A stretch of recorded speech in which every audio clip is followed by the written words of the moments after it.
You're listening to the We Are Libertarians Podcast Network. Find all of our shows at wearelibertarians.com. Welcome to the Chris Spangle Show. Thanks so much for joining me. I have a special episode for you. I was on Austin Peterson's Wake Up America show, and he let me basically monologue. I think he got in like 3 questions. But, you know, I love doing interviews on other shows because sometimes I get to expand on my overall philosophy in a way that I don't often do here, which I really need to start doing more of and will. So check it out. We talk a lot about principles and critiquing culture. It was kicked off by Matt Walsh's hack, and the turn of the Daily Wire as they start to really focus more on what they're against than what they're for. And it is my articulation of how important it is to use principles. Critiquing culture, critiquing politics is incredibly important and necessary, and yet it still needs to be rooted in something fundamental and basic principles. So we talk a little bit about that. It's a fascinating conversation. I was great on the show. Austin loved me. I think you'll hear that. I want to thank our Patreon members. Thank you so much. Especially our $100 a month members, Vincent Peichel, Lars Nordskog, Jake Edel, Matthew Durbin, Reinhold, Christy Avery, and Jason Doolittle. You guys are awesome, and I appreciate you so much. So, without further ado, I hope you enjoy this conversation with Austin Peterson. Go check him out at youtube.com/AP for the number 4 Liberty. Speaking of good women, Daniela Pensack will be joining me this morning at 8:30 a.m. Central Time to talk about a lot of weird gay stuff happening in the uber conservative right. It's going to be a wild show. So let's get it started with one of the best guests out there, one of the best talk show hosts, in my opinion. His name is Chris Spangle of the We Are Libertarians podcast, and now the Chris Spangle Show. Good morning, Chris. Thanks so much for joining us today. Austin, thanks for having me.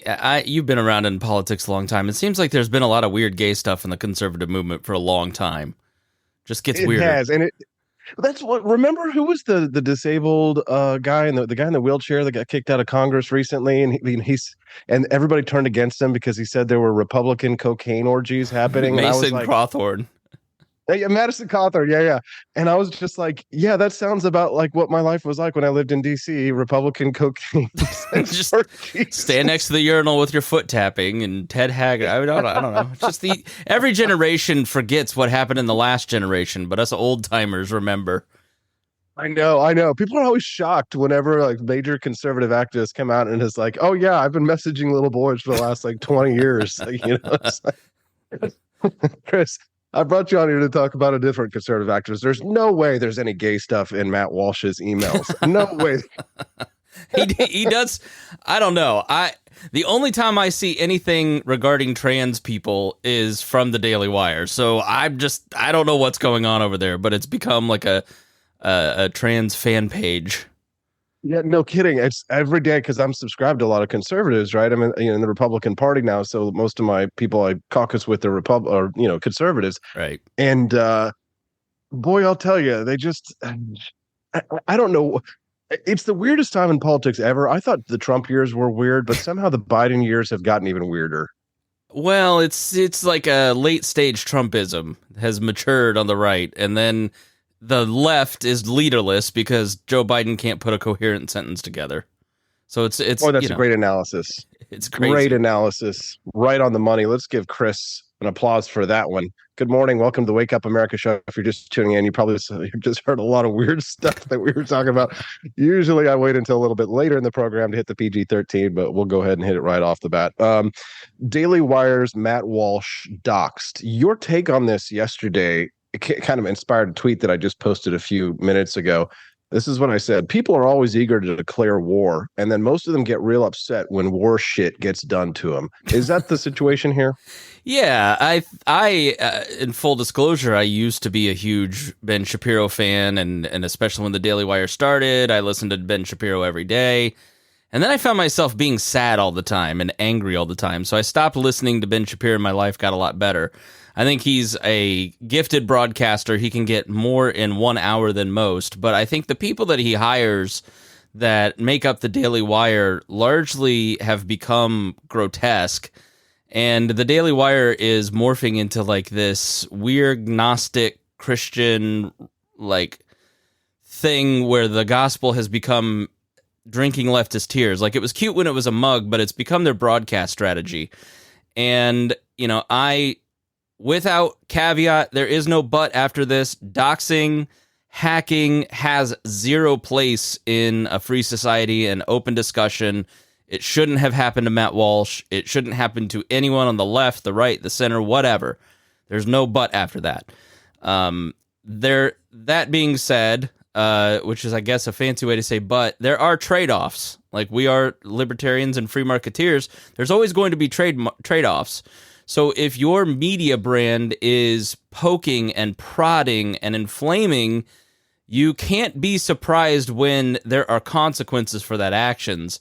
So I really found it strange when Jeremy Boring had like this long thread about how they're mad about the consequences of somebody who's a left-leaning person like invading Matt Walsh's stuff. Like, what did you think was going to happen? His entire career has been trying to troll the left. And I mean, I don't like Matt Walsh because as a gospel-believing Christian, I find a lot of his stuff to be lacking in all the good parts of the gospel, and he focuses on all the bad parts of what the Bible says, and here's how people are bad. And I think he's a poor model for people. So I don't think we're going to find anything surprising in there. Like, the most surprising thing that came out of the hack was him saying that he didn't think that cable news and talk radio was worth it. Talk about shrinking market shares, quote, unquote, and says, there's certainly plenty of money to be made when you can get millions of hits online, and I'm a capitalist and I have a family, so I've decided to start getting serious about that. That was to Steven Crowder years ago. Well, who didn't kind of look at Matt Walsh and go, his entire persona is designed to get hits? So, I don't know, you walk around talking trash to the biggest room in the dude, and then you get surprised when he punches you in the face? That's the trade-off. Yeah, no, I think you make sense. I mean, so do you think Matt Walsh is a bully? I think Candace Owens is definitely a bully. I think Matt Walsh has I don't consume enough of his content to say yes. I think he has found a vein that helps him get views, and he keeps tapping that button. He's like the serotonin mouse. The rage, it's constant right-wing rage, anger and hatred. And, I don't want to get into a theological discussion, but I'll just say that where's the love in the Christian doctrine? Where's the forgiveness? Where's the peace? I always remember when I went to church that you would see the cross with the doves and the olive branches behind it. And that was something that I very much identify with. There's a time for war. There's a time for fighting. There's a time to own the left. There's a time for liberal tears. But when your entire persona is consumed with rage and hatred and disdain and with bile, I don't identify with that. Yeah. I guess maybe it's why I do a morning show. I'm more of a sunny, bright, happy person. But we also it comes down to the fruits, and it comes down to the Sermon on the Mount where Jesus talks about the speck in your own eye and the plank in the other. I hosted a podcast with a friend in 2012 called Creating Maya, where my best friend said I'm becoming trans, and I said, let's do a podcast about it. Like, it was, and I never agreed with their decision, but I wanted to understand their decision and talk with them through that and encourage them in other ways. And it was very difficult. But I think you have to meet people with love and grace. And we on the Christian right have made a special sect, a special class of sin for sexuality issues. And I think it's been a response to the last 50 years of the sexual revolution, where we have taken away God's design for sexuality. And instead of kind of crafting a better vision or offering a better alternative, everybody kind of acts like a SWAT team. We've got to get in there, neutralize it. Let's be Michael Knowles and cancel this ideology and outlaw this. And And that doesn't actually work. I mean, we saw that with the Christian right in the previous generation with gay marriage. All it does is push people towards the sympathetic side because you're not offering a better alternative. You're offering more violence. And people will react to that appropriately and go, look, this is not what I'm looking for. So yeah, I think there when I look at the Daily Wire's content, I mean, they offer Exodus and Jordan Peterson and all this sort of, but when I get I think the best was summarized recently. I got a push notification. No, it was Ben Shapiro's podcast feed offering me shocking biblical secrets as described by Ben Shapiro, the Orthodox Jewish man, and Russell Brand, the New Age spiritualist. Like, that to me is Gnosticism. I'm not looking for biblical truth from the two of them. So I think they're offering something that is cynically appealing to the Christian right, but not actually offering them something of substance. And I think the own the left lib tiers, it doesn't work. It doesn't help. It isn't interesting to me in the slightest. At least he's trying to help you embrace a portion of your views. The other day, I realized that I am antithetical to liberty. I mean, he said atheists, but I mean agnostics are functionally atheists, right? Because right. It's not like I don't worship anything, right? So he said he was making this claim about how we are the problem in society, we are the cause of moral degradation. Possibly you agree with him to a certain extent about that. But I did think it was fascinating. So many secularists have contributed to libertarian ideals in this country. We're constantly stomped on and squashed and pushed to the side. That it was this, this rage, this anger, this othering, if you will, right? It's this desire to other rather than sort of embrace. Let's build a coalition of people who agree with us on policy ideas. No. You have to agree with me also on the theological ideas as well, or else you're an other, right? You're an other. And it's a failure to separate church and state. And if you can't do that in your mind, you certainly can't do it in policy. Yeah, I mean, there's the othering happens on all sides, right? Like there's, I don't know, if you believe that trans people are mentally ill, and then your entire program is beating up and mocking trans people, what does that say about you and your character, right? Like you're othering these people for your own political and financial gain. Well, that doesn't make you morally better or morally superior than someone that spends all of their time othering conservatives and trying to ban them off of platforms. I think, part of this story is Elon Musk banning the Wired reporter for reporting on this story.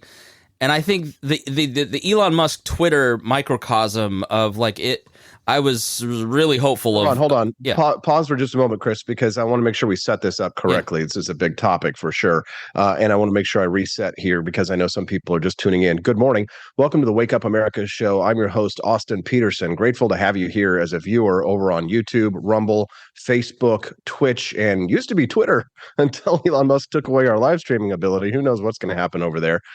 You can text the show at 573-319-1586. That's 573-319-1586. Make sure to click that like button, smash that like button if you're watching us over on Rumble, Facebook, or on YouTube. All right. So big story. This was the one that Chris, I think, was most interested in, was his disappointment, not in Matt Walsh, which I think his expectations were never that high. But in Elon Musk, in the many ways he has disappointed him. Apparently, the reporter that reported on the Matt Walsh hack got banned permanently from Twitter. What's this? Yeah, so his name is Del Cameron. He's a Wired reporter, and he put out a tweet saying, hey, if you're the person that did this, hit me up. And he wrote an article on Wired on April 19th called "The Hacker Who Hijacked Matt Walsh's Twitter Was Just Bored."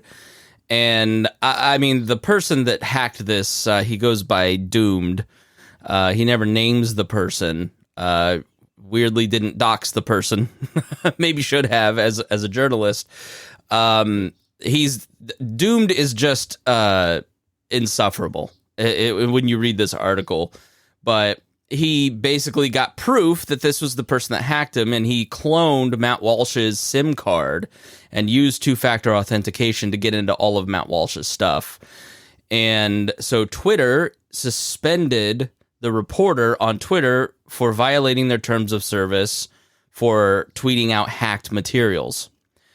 This is the exact same standards and policy that was used to ban the New York Post's account right before the election for tweeting out all of the different Hunter Biden information, right?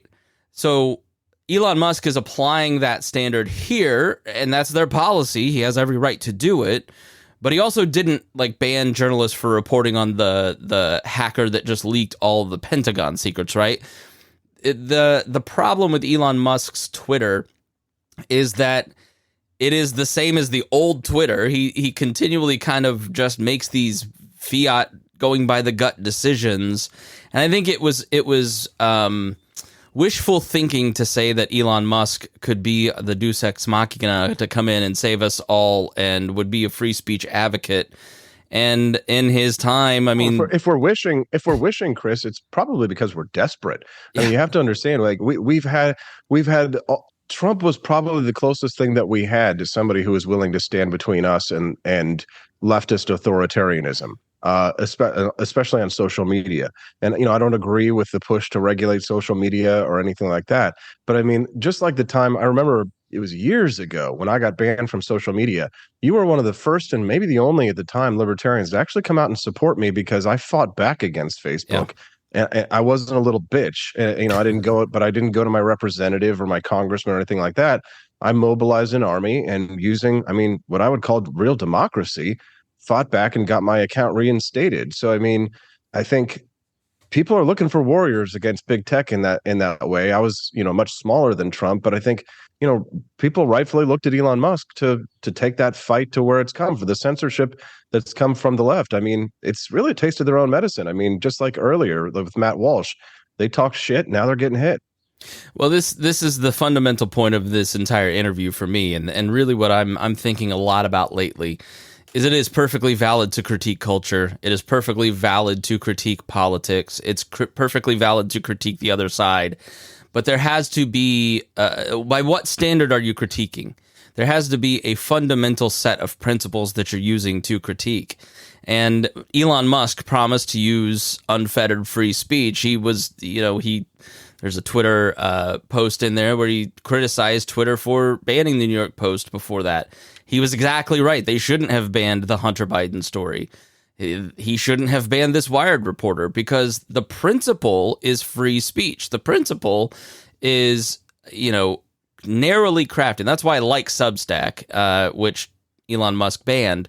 Substack is willing to allow a lot. Like Robert Malone, the anti-vax doctor that a lot of the audience may be familiar with, has a Substack. They don't regulate him. They don't tell him what to do. They have defended their decision to keep him on the platform. He has every right to speak. And we have every right to take in that information and then decide if that information is worthy or not of being acted upon in our own lives. That's part of open speech. So their principles are rock solid. But Elon Musk has a little bit of a Jack Dorsey in him where I'm getting pressure, so I'm going to change my mind on this or that.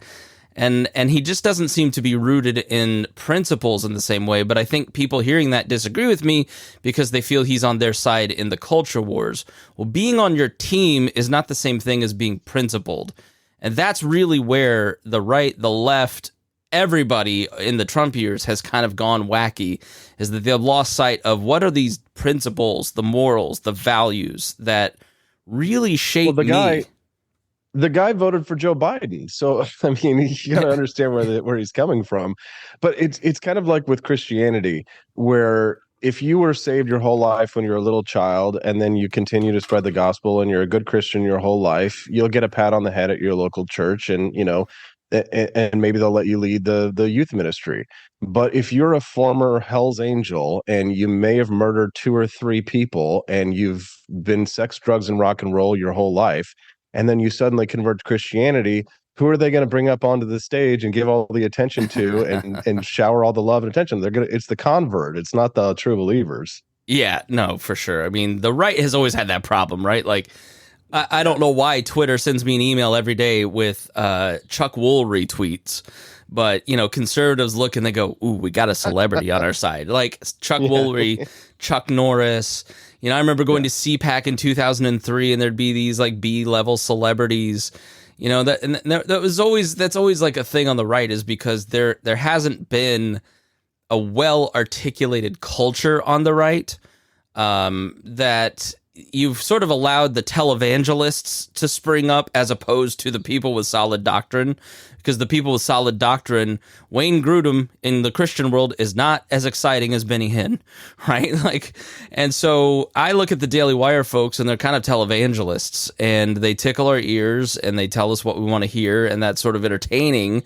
But that doesn't mean that they're building a culture that is sustainable. In fact, it's not. It's why Matt Walsh gets banned.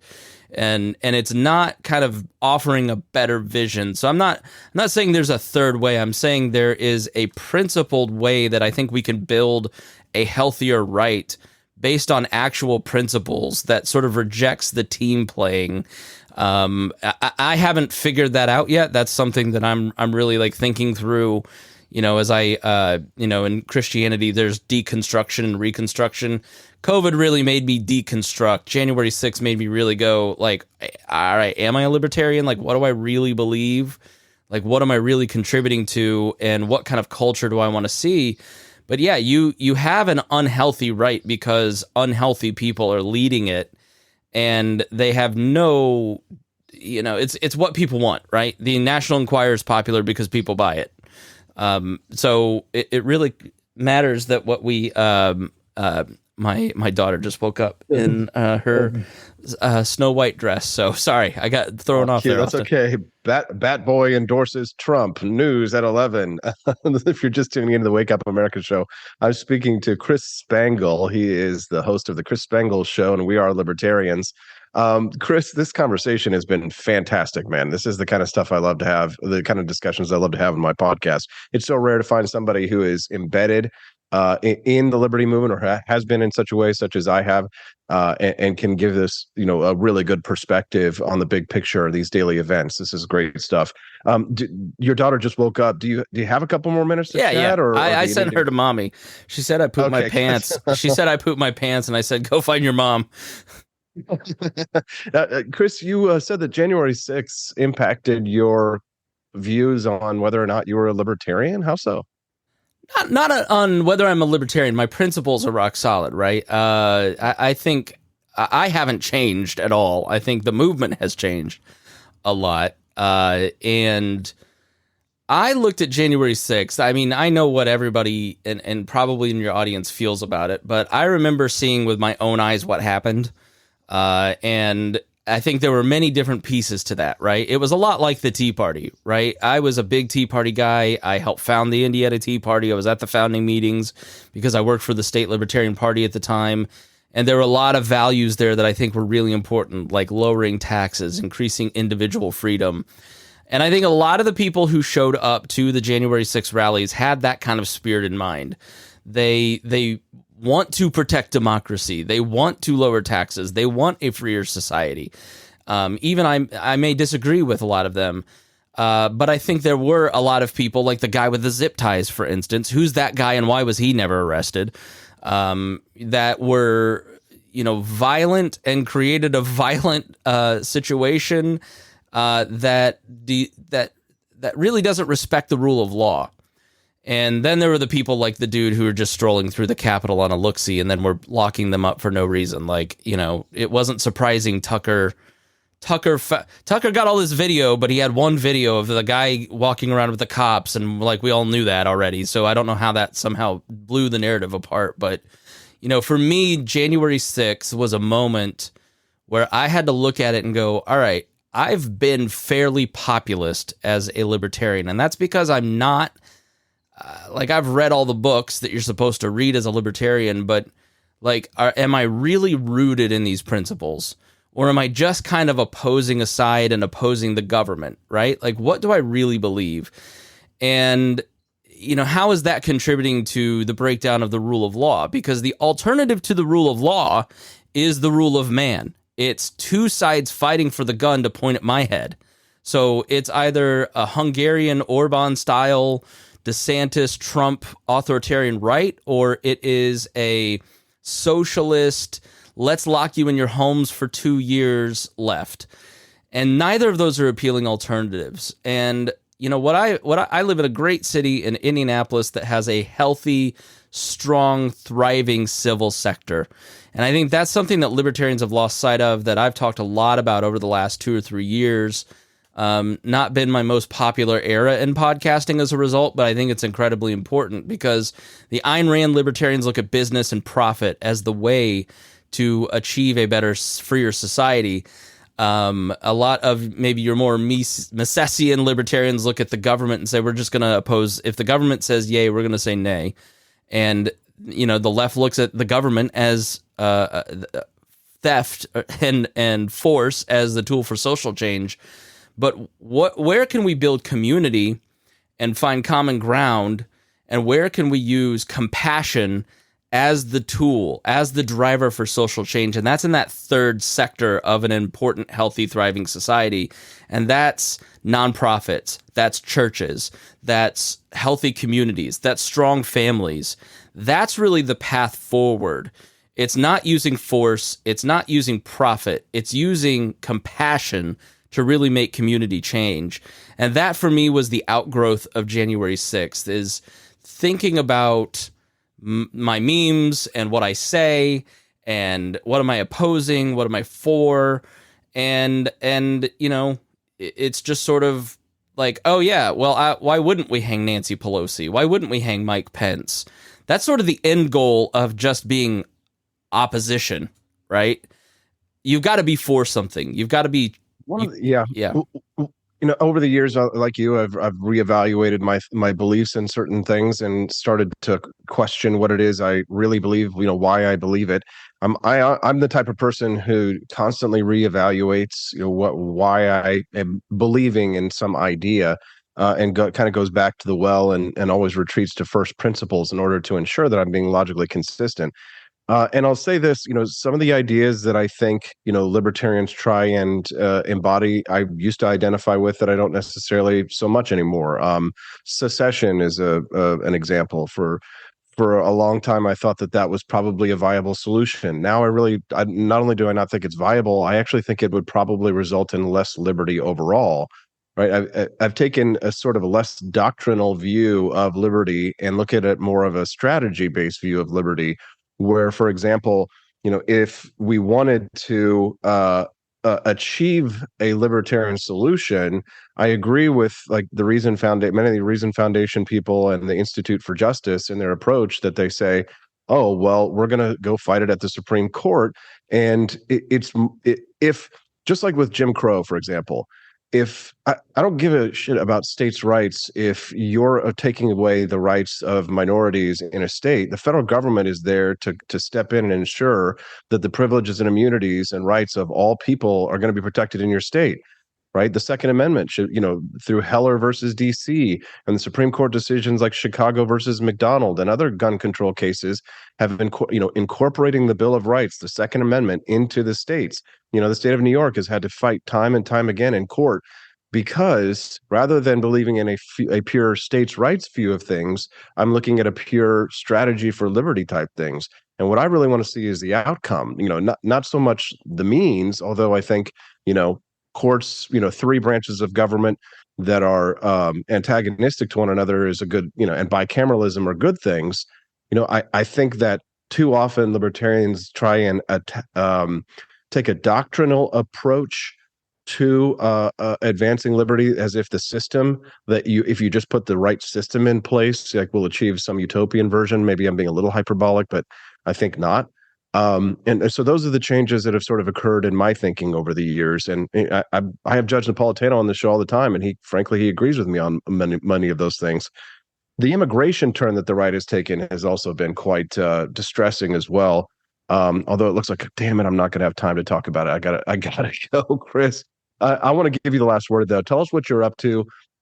Where can people find out more about you and listen to your Chris Spangle show? Yeah, you can find all my projects at chris-spangle.com. You can grab the link to the podcast there. Just search for Chris Spangle in your podcast app. I've got the Chris Spangle Show. I'm going to revamp Liberty Explained, and I'm doing a lot of interviews right now about topics that are under discussed that are important, as well as examining current events. We're going to be doing more on principles and kind of the conversation we've had today. So please check it out. Love for you to join those. And then check out Podcasting and Platforms. That is my podcast on how to create podcasts, how to create a platform like I've built and like Austin's built. So thanks for having me on. I really appreciate it, man.